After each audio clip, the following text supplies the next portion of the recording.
The Love Shack, a restaurant in downtown Peoria's Warehouse District, just got a step closer to having a bar on site. City councilors voted unanimously in favor of approving the building as a suitable site to sell alcohol.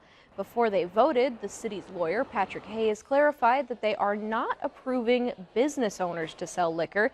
He said that is part of the city's licensing process. With regard to the site approval, is this a physical location that would support the amenity of the requested uses?